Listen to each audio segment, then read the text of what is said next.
Assalamualaikum, halo warga Cimpon Desa Tirtosari, apa kabarnya? Semoga selalu sehat dan dijauhkan dari wabah virus corona. Amin. Jangan lupa menggunakan masker saat berpergian ya.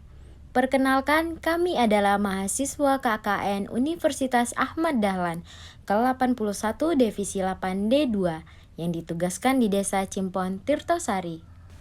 Selanjutnya, kami akan menjelaskan bagaimana cara mengidentifikasi peluang usaha.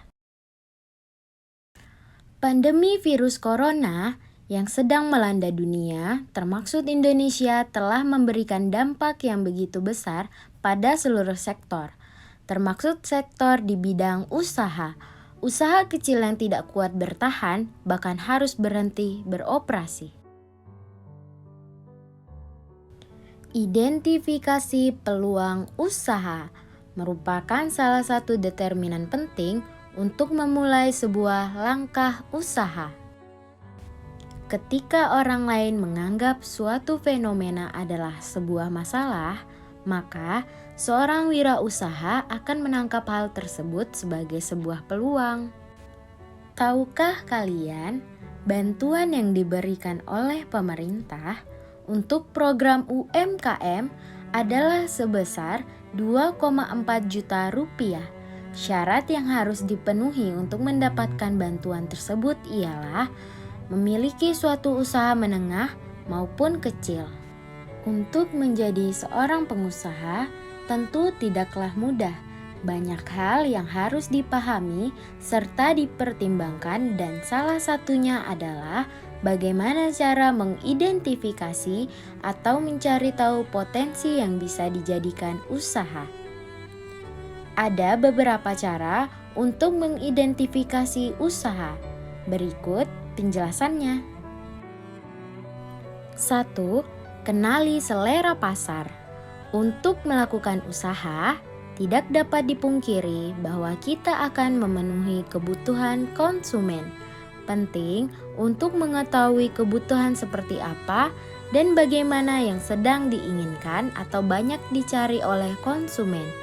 Untuk mengetahui selera pasar, maka kita harus melakukan riset atau pengamatan.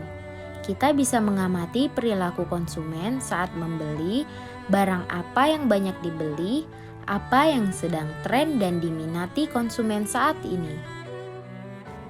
2. Mempertimbangkan kemampuan yang dimiliki.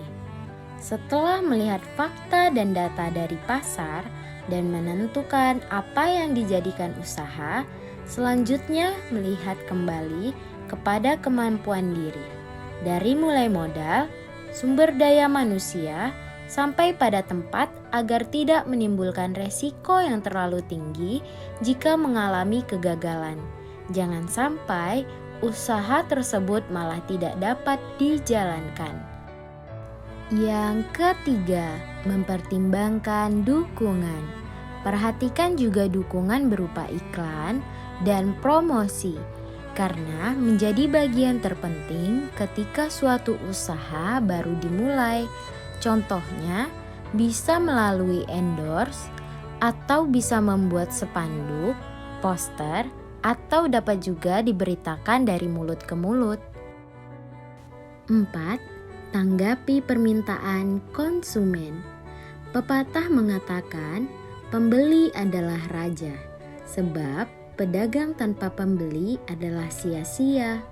Masukan, saran serta kritikan dari konsumen haruslah diterima dengan positif dan menjadikan usaha kita menjadi lebih baik lagi dengan terus memperbaiki kesalahan atau kekurangan yang dimiliki.